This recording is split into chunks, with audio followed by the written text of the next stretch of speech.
it hurt you? I hope it does. I hope it hurts like hell.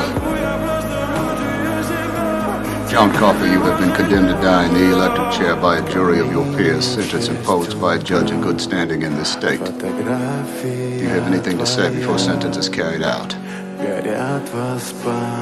I'm sorry for what I am.